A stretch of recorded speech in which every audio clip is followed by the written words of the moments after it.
edhe për ata më të pasionuarit pas politikës, jeta mund të konsiderohet shumë e shkurtër për të dëgjuar propagandë në podcastin Flasim. Mirë po videot e shkurtra të këtij podcasti pushtuan rrjetin ndaj do apo nuk do ato të shfaqen para syve. Ndërto, më tërhoqi vëmendjen fakti që kandidatja e PS-s për Bashkinë e Tiranës fliste me syt ulur, pa mundur ta shohë në sy bashkëbiseduesin e vet, megjithse në të paktën këto 12 vjet ai ka zgjedhur çdo detyrë që ajo ka kryer pa i dhënë asaj asnjë mundësi për ta diskutuar gjatë, qoftë edhe me veten. Ato pamje më shtyn pa dashje të mendoj për feminizmin dhe se si ai u përdor si mask për asgjësimin politik të gruas brenda Partisë Socialiste.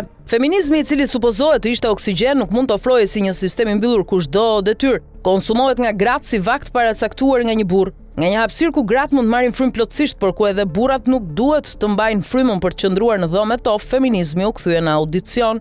Roli koket, përgjigja e mësuar përmendësh. Toni i përulur. Ndërsa feminizmi kërkon të japë çdo gruaje, ogertës a kujdo qoftë, mundësinë për të marrë një vendim sipas kushteve dhe mundësive të saj as çdo kontrolli, feminizmi i promovuar brenda PS-s nuk mund t'u besoj grave e t'i lejojë ato të marrin vendimet e tyre. Ai është kthyer në shtrëngim standard artificial, presion i vazhdueshëm duke i detyruar ato të ndjekin karrierat paracaktuara, por më tepër nga një burr i vetëm. E gjithë kjo nuk ka lidhje me shanset e barabarta, por me përdorimin, kontrollin dhe me paralizimin e të menduarit. Shtylla e feminizmit mundësitë e barabarta u zëvendësua me kast me objektivin rezultatet barabarta, pasi rezultatet mund të fabrikoheshin. I maskuar si feminizëm në fakt ajo që po ndodh është një vrasje e butë nga dalë politike e gruas në PS.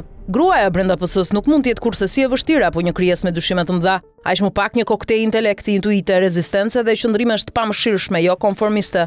Fjala e vështirë pas fjalës grua rrallë është vetëm një mbiemër brenda PS-s. Ajo është një diagnozë, një sinjal për të tjerët, keni kujdes, ajo mendon shumë. Mendimi është subversiv dhe revolucionar, shkatrues dhe i tmerrshëm, mendimi është i pamëshirshëm ndaj privilegjeve dhe zakoneve të rahatshme, mendimi është anarkik dhe indiferent ndaj autoritetit, i pakujdesshëm ndaj mençurisë së mirë sprovuar të grupit, ndaj më shumë se rënimin, më shumë se vdekjen brenda atij grupimi kanë frikë mendimin, brenda atij grupimi duhet ta zgjesuar çdo grua që mendon më mirë se shumë burra rreth tavolinës, por më shumë se kaq duhet më njanuar çdo grua që në mënyrë brutalisht të ndershme i lejon vetes të mendojë ndryshe, të veprojë ndryshe.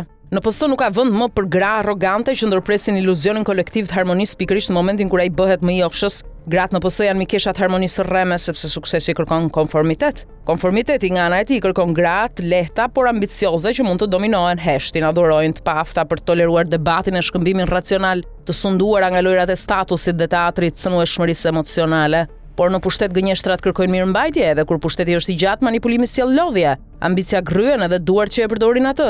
Ndaj hapi i fundit i procesit të zgjesimit politik grave duket se është hedhur tani më. Ministret sy ulura, koketa, të bindura por ambicioze, po zëvendësohen nga ministret pa ambicie, avatarët e inteligjencës artificiale, të cilët jo pa qëllim kanë emra grash. Diella nuk është as më shumë as më pak, por akti i fundit i vrasjes së grave në politik, të cilat konsumuan iluzionin kolektiv të barazisë me burrin, por nuk arritën kurrë të kishin mundësinë të zgjidhnin apo të merrnin vendime për veten apo të tjerët.